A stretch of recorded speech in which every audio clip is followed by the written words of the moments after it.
Il faisait ça à 2 heures ou 3 heures du matin. Mike était surpris par la résistance des Irakiens.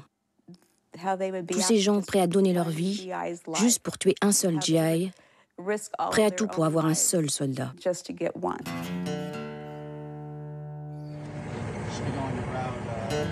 Sujet tabou. Les états d'âme des GIs, les syndromes dépressifs, les suicides ont été ignorés pendant les années Bush. Ce qui a été vécu sur le terrain en Irak était destiné à rester enfoui dans la mémoire des soldats.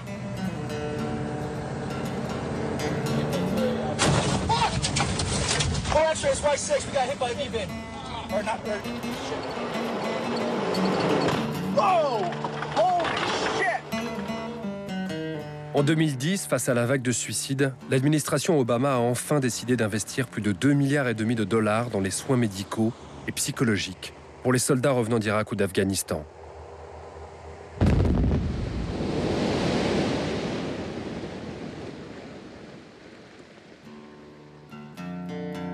Désormais, l'impact du conflit sur les vétérans n'est plus un secret. Just as we have a solemn responsibility to train and equip our troops before we send them into harm's way, we have a solemn responsibility to provide our veterans and wounded warriors with the care and benefits they've earned when they come home. En Oregon, la mobilisation pour les soldats a sonné. Cet hôpital de Portland fait partie des 150 centres hospitaliers gérés par le département aux affaires des vétérans, l'équivalent de notre ministère des anciens combattants. Aux États-Unis, il gère un budget colossal de plus de 130 milliards de dollars par an. Les soldats ont leur propre sécurité sociale, le département leur verse des pensions et organise le soutien psychologique pour les vétérans.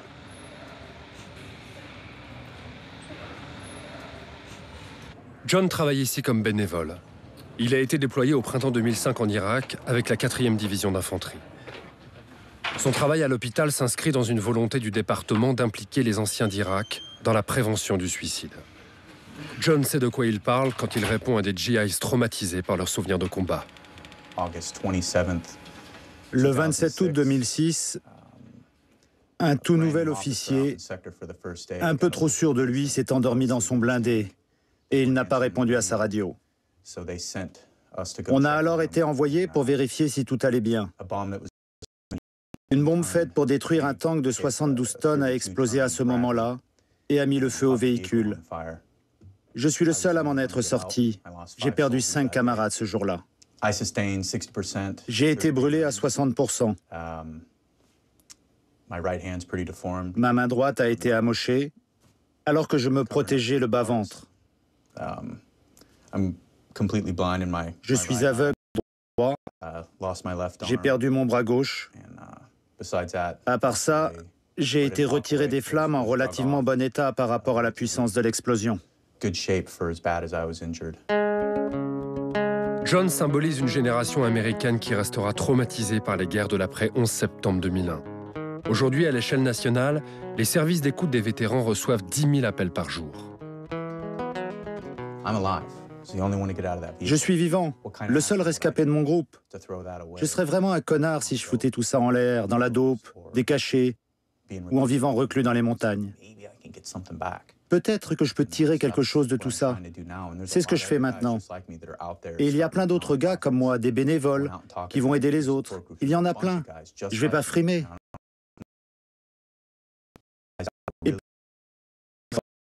Et qui ont vraiment envie d'aller mieux. Ils ont besoin de temps. Il faut qu'ils soient patients. Well, we'll do the best for you. It's going to be tough, but we'll see what we can help you out with, okay? We'll do what we can, okay? Okay, bye. Cette gigantesque thérapie de groupe au sein de l'armée américaine fait aujourd'hui l'objet de nombreuses campagnes d'information qui mobilisent aussi Hollywood. I'm Gary Sinise. You may know me as Lieutenant Dan from the movie Forrest Gump or as the bass player in the Lieutenant Dan Band. I've had the honor to meet many of our soldiers and veterans. It's a sad fact that some of our warriors, some of our nation's finest citizens, are wasting their lives through suicide. VA cares about you. VA is reaching out to veterans who are thinking about suicide. So reach back now. Don't wait. Call 1-800-273-TALK and press 1. Our counselors will not share your information with anyone. Thousands of veterans have had the courage to call. And are there any drugs or alcohol involved? Okay. Pour des raisons de confidentialité, les journalistes ne peuvent pas filmer et enregistrer les appels de soldats sur ces lignes téléphoniques.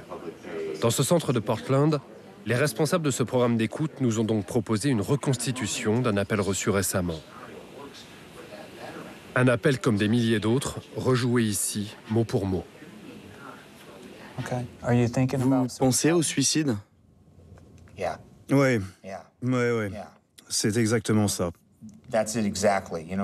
Avec tout ce merdier que j'ai vécu sur le terrain, je ne peux plus dormir.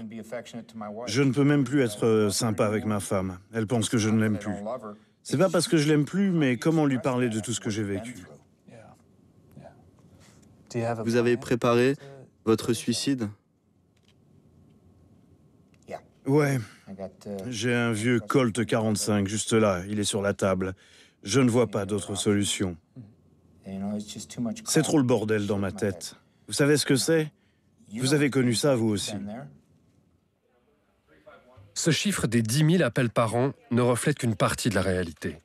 Une réalité faite de dépression, de comportements violents, parfois de séjours en prison pour ces soldats perdus. On s'est rendu compte que lorsque les gars appellent, ils ont presque déjà le doigt sur la détente. Souvent, au début de leur déprime, les types ne demandent même pas d'aide. Les problèmes d'alcool, les relations avec leurs femmes, les galères d'argent, ils essayent de régler tout ça sans demander l'aide de personne. Alors je peux vous dire que lorsqu'ils appellent, lorsqu'ils tendent enfin la main, ça fait déjà très longtemps qu'ils sont à la dérive.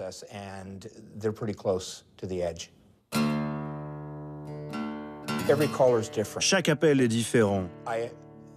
Mais il y a un signe qui ne trompe pas. Quand le type te dit « Je suis fini, je peux plus supporter tout ça, je suis fatigué »,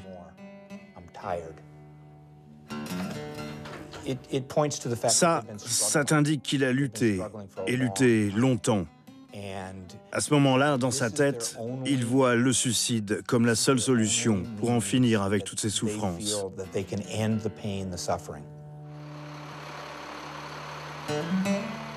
Ces jeunes soldats partis en Irak sont donc aujourd'hui accueillis dès leur retour par une société mobilisée.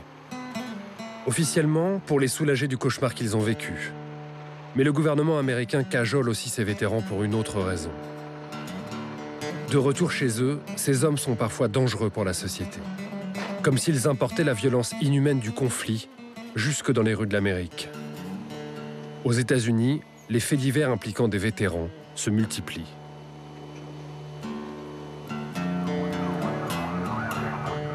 Dans le Dakota, la police a par exemple filmé en 2010 une course-poursuite avec l'un d'entre eux. Après avoir semé la panique dans un supermarché avec son arme, l'homme est tombé en panne d'essence, poursuivi par les policiers.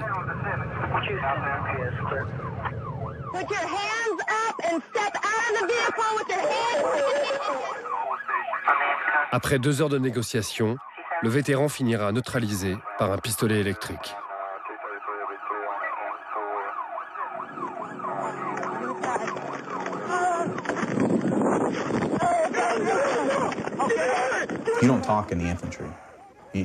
Tu ne parles pas de tes problèmes dans l'infanterie.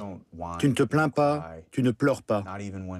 Même quand tu ramasses un morceau de cadavre sur le bord de la route. On en rigolait même.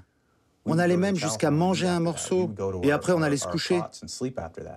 En y repensant maintenant, je me dis « Waouh ! C'était vraiment lourd tout ça. » C'est la dissociation que tu éprouves en zone de combat. C'est un flottement que tu ressens, y compris à ton retour dans le civil. Il y a une époque où je n'hésitais pas à me bagarrer avec les flics. J'hésitais pas à brandir mon revolver sous le nez des voisins. C'est vraiment arrivé. Les flics débarquaient tout le temps chez moi. J'ai été arrêté.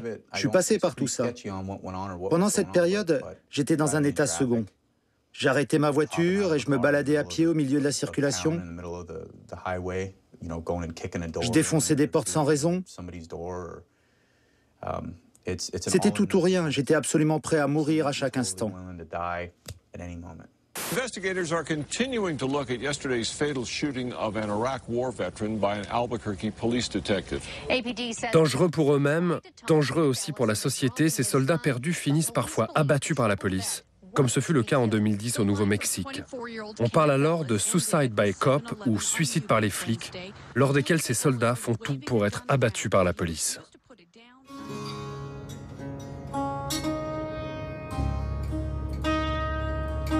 Près de 700 000 Américains ont été mobilisés en Irak et en Afghanistan depuis le 11 septembre 2001. La société américaine est profondément marquée par la détresse de ces vétérans. Le retour de ces soldats déstabilise des milliers de familles à cause de ce qu'on appelle ici le PTSD, le stress post-traumatique.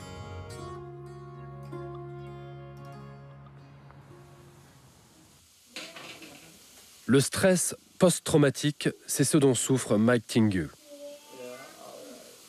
Soldat dans la Big Red One, la première division d'infanterie américaine, il a été placé sous traitement médical peu après son retour. Sa famille a subi les conséquences de ces troubles psychologiques. En Irak, Mike a vécu un attentat suicide qui a tué des enfants auxquels il s'était attaché.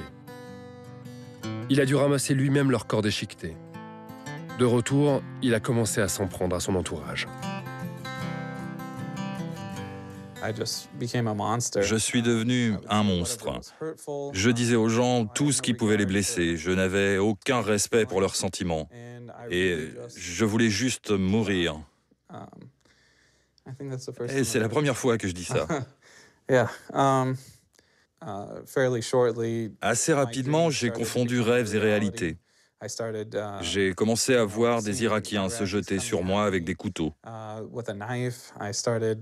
J'ai commencé à revivre cette période-là. Je me rappelle un jour, en sortant de ma douche, je me suis retrouvé sur les lieux de l'attentat suicide. J'entendais, mais pas dans mon esprit, vraiment physiquement. J'entendais les enfants crier, pleurer, implorer mon aide. Je perdais les pédales. Désormais, des programmes d'information visent aussi les familles pour les inciter à demander une aide extérieure lors du retour du soldat. Plus j'y pense après toutes ces années, plus je réalise qu'il n'est jamais vraiment revenu. À son retour, il ne voulait rien me dire. Rien du tout. Il lui a fallu 1 an pour finalement me parler de tous ses cauchemars sur ce qui s'était passé en Irak. C'était vraiment un enfer de lui faire sortir tout ça, et je me sentais tellement seule.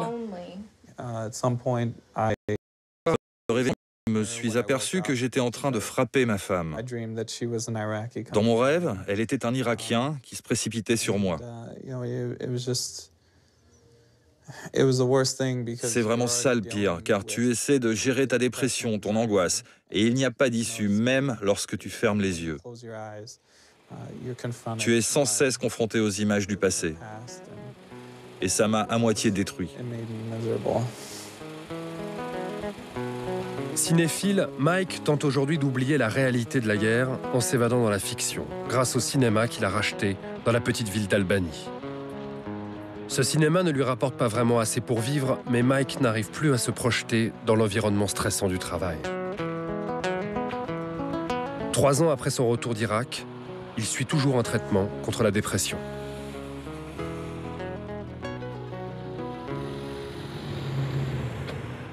Cette thérapie de groupe au sein de l'armée américaine aura peut-être des conséquences inattendues.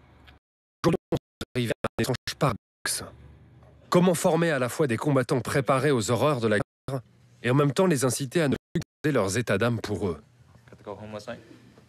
En Oregon, comme ailleurs aux États-Unis, l'armée organise désormais des stages pour apprendre à se respecter. On est loin du Sir Yes Sir et de l'obéissance aveugle.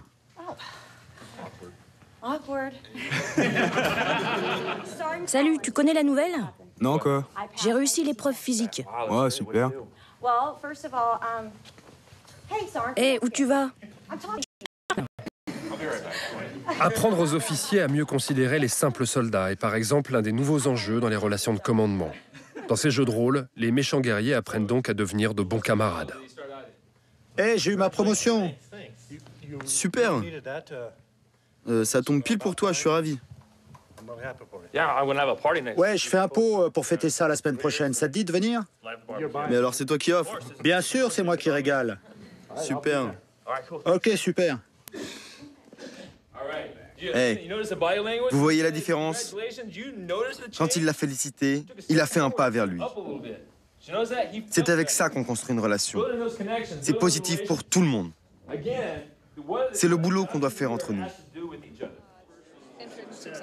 Ces stages, ces centres d'écoute, ces millions de dollars injectés par le gouvernement américain suffiront-ils à empêcher les soldats de se suicider par centaines?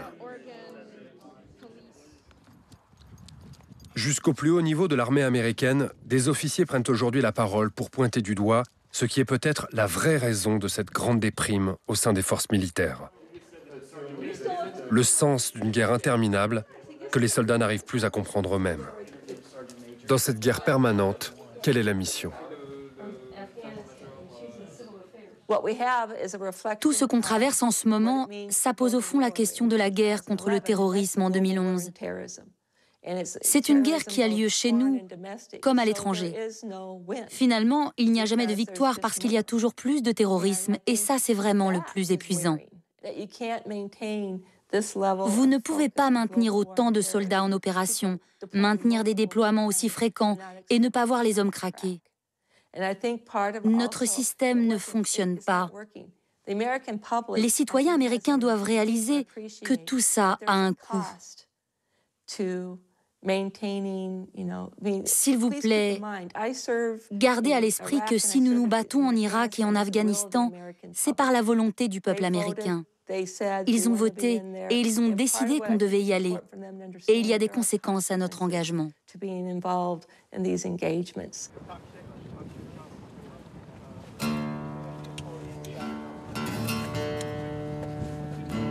Un soldat sur 5 revenant d'Irak ou d'Afghanistan souffre aujourd'hui officiellement de PTSD, le stress post-traumatique. Plus de 170 000 personnes en tout, avec autour d'elles des familles, des collègues de bureau, des proches. Des milliers d'Américains sont toujours envoyés chaque mois au Moyen-Orient et dans les montagnes afghanes. Pour ces jeunes gens, le pire reste encore à venir.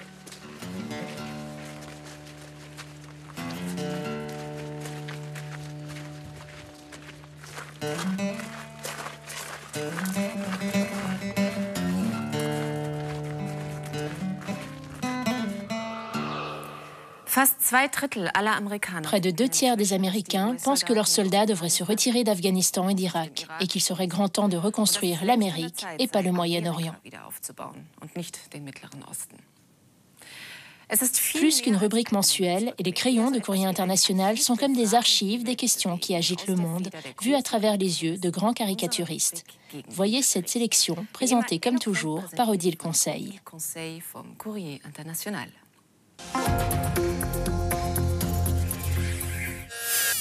Bonjour, bienvenue dans cette nouvelle saison des Crayons de Courrier pour lire ensemble l'actualité vue par les dessinateurs du monde entier.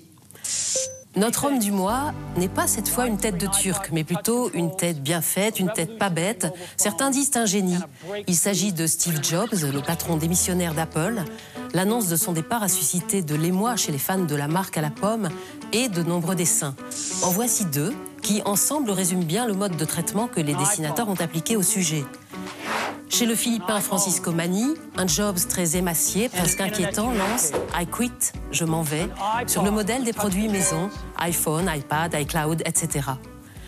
Chez le Néerlandais Ruben Oppenheimer, le visage de Steve Jobs apparaît dans les contours d'une pomme croquée, une variation sur le célèbre logo de la marque. En piste, à présent pour notre dossier du mois, dédié au dessinateur syrien Ali Farzad, ce caricaturiste victime d'une agression qui avait deux doigts. Un peu partout, des dessinateurs ont répondu à leur manière, avec leurs armes. C'est ce qu'exprime littéralement l'américain Bill Day. La plume du monde entier vient de al-Assad, en train de frapper sauvagement des dessinateurs impuissants. Le dictateur syrien dans cette affaire ne fait personne. chéri la nouvelle des nervis d'Assad de un dessinateur brisant les mains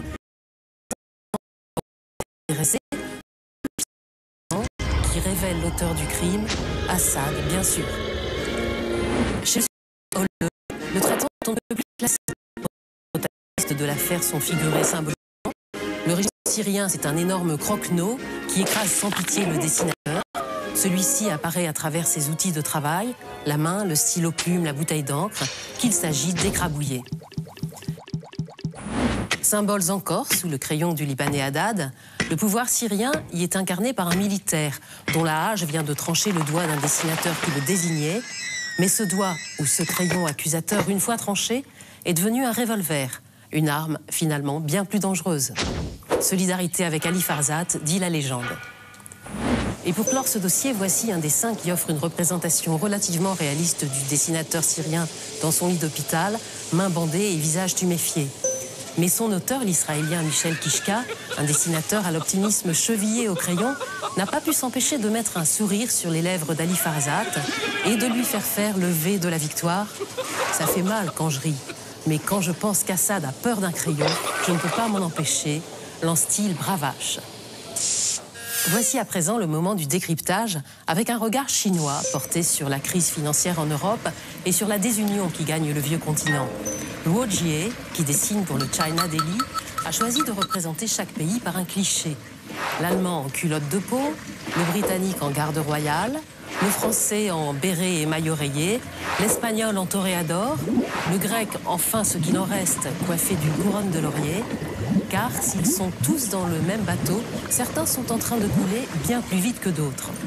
Le pays le moins menacé, c'est l'Allemagne, qui, équipée de l'unique bouée de sauvetage sur ce rafio qui décidément prend l'eau, fait bande à part. « Et donne-moi la main !» lui lance le Royaume-Uni.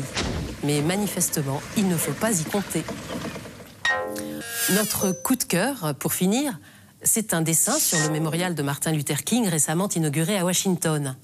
Devant ce monument impressionnant, où le pasteur noir semble sortir de la pierre pour délivrer au monde son message, « J'ai été le tambour-major de la paix et de la vertu », un quidam se laisse aller à l'émotion. Quel digne hommage aux valeurs qui contribuent à la « de l'Amérique ». Pendant ce temps, sa compagne regarde avec circonspection la pancarte « Made in China ». Le mémorial a en effet été conçu par un artiste chinois et fabriqué en Chine. On peut en rire, allez, car un bon dessin de presse, ça fait rire, réagir, réfléchir.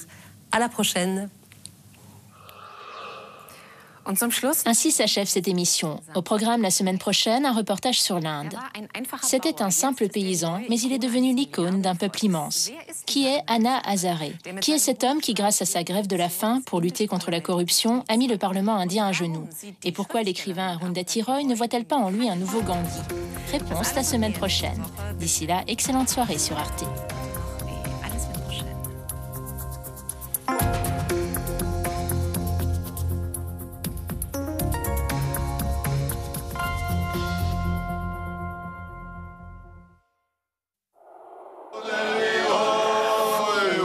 Dans un instant, à vos papilles, Arte propose avec modération une dégustation dans les caves à vin de Géorgie.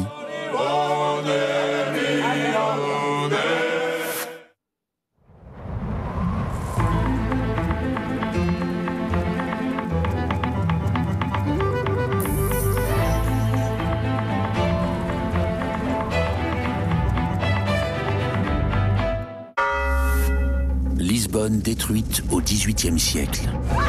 Et depuis, la science s'interroge. Le problème en Méditerranée est que le temps de parcours d'un tsunami entre sa source et la côte est très réduit. L'un des principaux objectifs de notre étude est de trouver un système d'alerte qui fonctionne à très court terme. Une réflexion sur notre vulnérabilité face à la nature.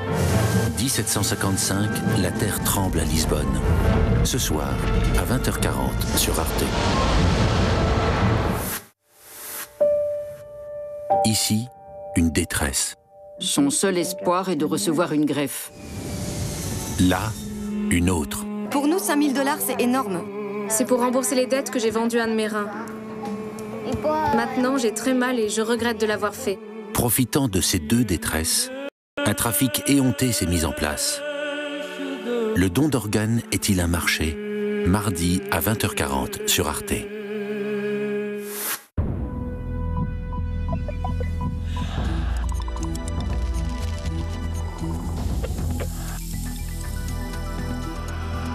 La Géorgie, l'ancienne cave à vin de l'URSS, est aujourd'hui confrontée à la mondialisation. Dégustation au sein du berceau millénaire et sacré de la vigne.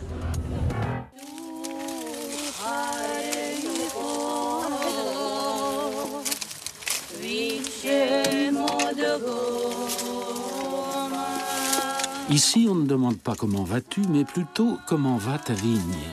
En Géorgie, le vin est sacré et reste le seul bien commun. Dans ce berceau de la vigne, apparu ici il y a 6000 ans, sur les contreforts du Caucase, se poursuit une histoire millénaire. Une légende qui remonte au temps mythique des Argonautes et de la Toison d'Or. Depuis les temps antiques, la Géorgie reste encore le pays où le vin se conserve dans les jarres. On raconte qu'elles sont plus difficiles à construire qu'une maison.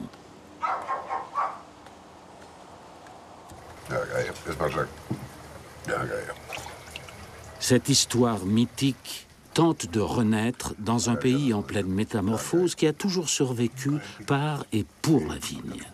Ici, on dit que le vin peut remplacer le sang.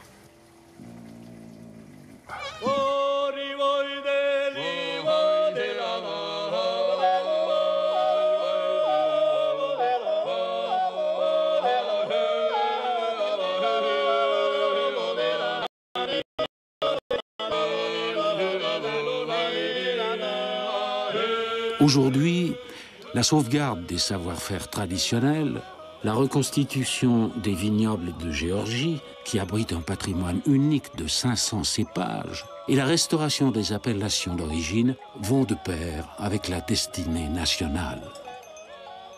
C'est la saison des vendanges en Ratcha, une des régions réputées bien au-delà de ses frontières pour son vin sucré, leur fanchkara.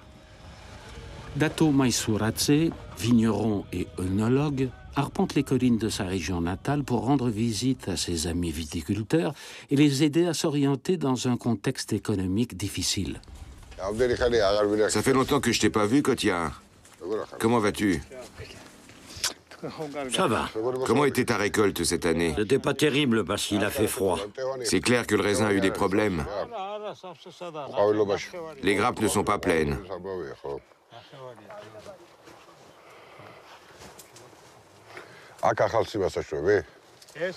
Ici, j'ai mis de nouvelles vignes. Toute cette vigne est nouvelle. Elle est à moi. Les pieds ont 15 ans. Quand les gens ont vu que je plantais des vignes ici, tout le monde me traitait de fou. Et pourquoi? Je suis fou, moi? Mais non, mais non. Depuis 20 ans, on n'avait pas planté de vignes dans cette région. Et quand le prix du raisin a augmenté, les gens ont recommencé à planter des vignes. Mais les prix ont rebaissé et tout le monde a eu peur. Tu vois, moi, quand je venais dans mes vignobles, j'embrassais ma vigne et j'aimais venir la visiter. Mais maintenant, je peux plus la voir. Je commence à la haïr. Mais non, c'est un moment difficile de transition. Il faut que vous sachiez une chose. Vos vignes ne sont pas seulement une source de revenus. C'est aussi un capital à long terme. C'est pour ça, Kotia, dans les moments de transition, les difficultés sont présentes partout. Mais le plus important, c'est d'avoir des vignes avec de bons cépages d'appellation. Comme toi, tu en as.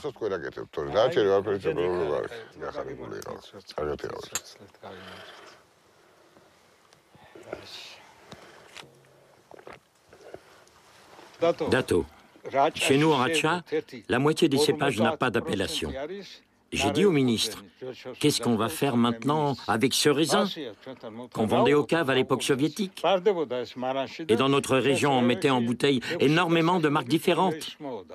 Aujourd'hui, plus personne n'en veut. Où on va les couler? Il faut qu'on ne laisse des cépages que pour le vin de haute qualité. Avec ta vigne et ton vin, avec l'exposition de tes vignes, je te dis que tu représentes l'image de la viticulture de qualité de Ratcha. Que tu gardes toutes les traditions de ta région. Que tes mains travaillent encore longtemps. Que tu serves d'exemple pour montrer à tous comment entretenir tes vignes et produire du bon vin géorgien, puisque c'est la base de la qualité. Que Dieu te donne la force. Je fais comme je peux. Ancienne cave de toute l'Union soviétique, qui absorbait chaque année plus de 30 millions de litres de vin géorgien au goût russe, c'est-à-dire sucré, la Géorgie est dans un virage mouvementé de son histoire avec son grand voisin russe. Le destin du vin géorgien est un des visages de cette métamorphose. En Carétie, la région de production viticole la plus importante du pays, les sommets du Caucase se dressent comme une muraille entre la Géorgie et ses voisins, le Daghestan et la Tchétchénie. Au pied du massif, au bord de l'immense vallée de l'Alazani, nous sommes dans le saint des saints de la vigne géorgienne. Dans le village d'Artana, le temps semble s'être figé.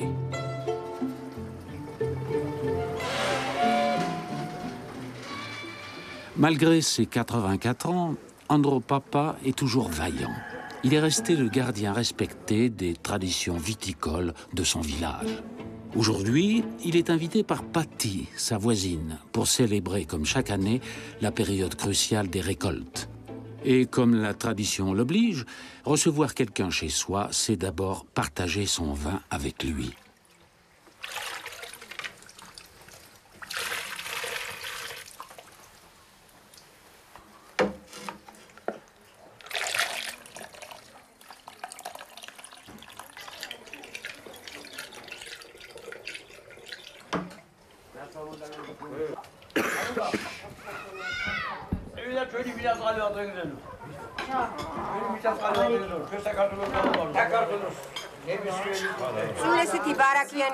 Qu'on ait toujours une récolte aussi riche que cette année.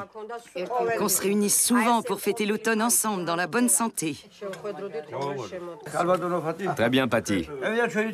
Allez, remplissez les verres des femmes. Patti, je veux porter un toast à nos ancêtres, à nos grands-parents qui ont su garder nos traditions et nos coutumes, qui ont domestiqué la vigne et dont nous sommes fiers. L'origine même du mot vin vient du géorgien, parce que notre viticulture a une histoire très ancienne.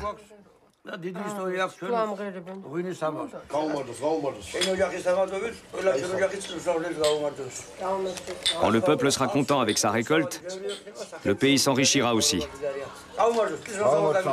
Si la tradition exige que l'on garde chaque année quelques centaines de litres pour soi et pour ses invités, une partie de la récolte sera aussi vendue aux usines vinicoles ou acheminée en ville pour être revendue à des particuliers.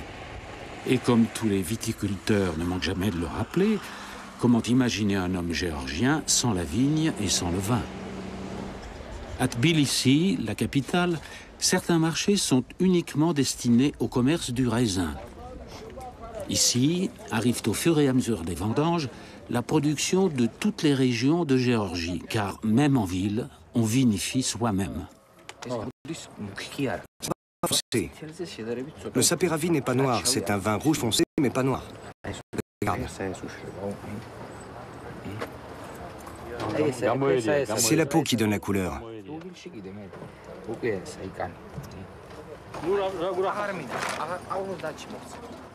Je vais te donner ça pour seulement un lari. Par ailleurs.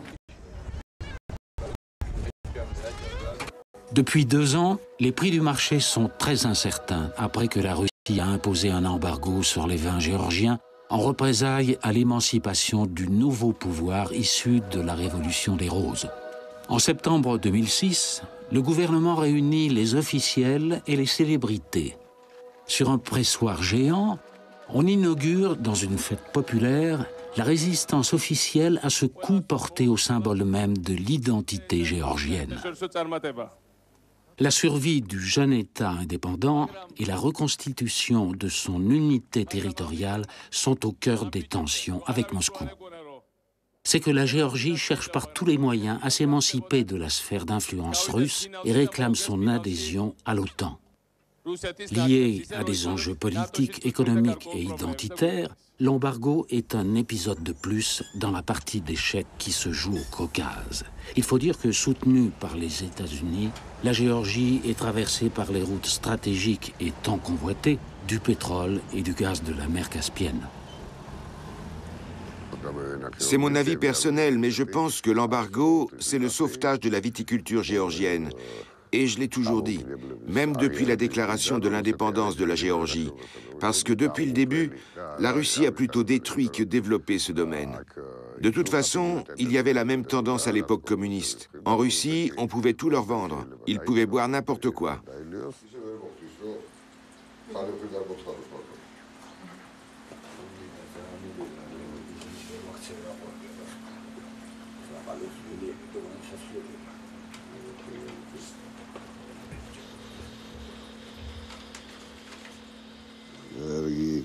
C'est bien, c'est bien. Mais il faut que tu laisses des petits trous pour l'aérer. C'est magnifique que ça serre lentement.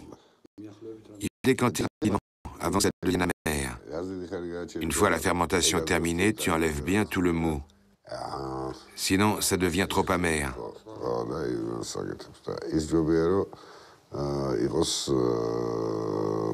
C'est mieux de faire ça que de laisser les pépins. Mais c'est difficile de le faire à la main.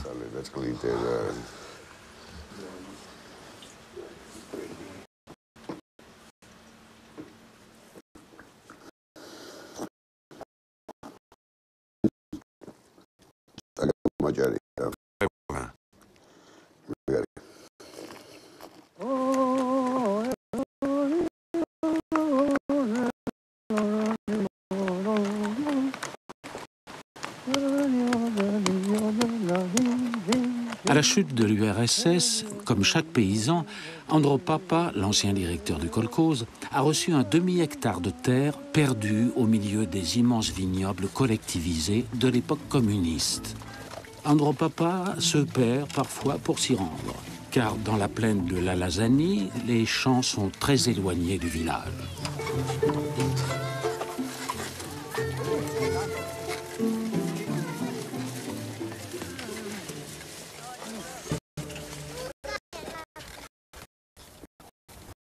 Ici, on récolte encore, selon les méthodes traditionnelles, le saperavi rouge et leur katsiteli blanc. Les deux céréales les répandus en collectif.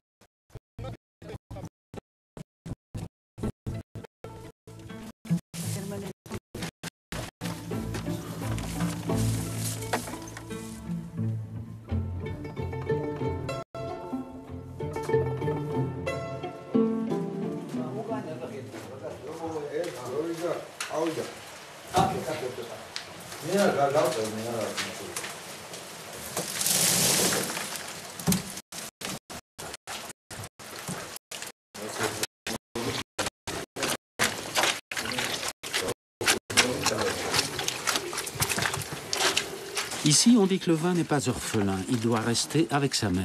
C'est que le vin des jarres doit fermenter avec le marc et la rafle pour obtenir ce goût tannique et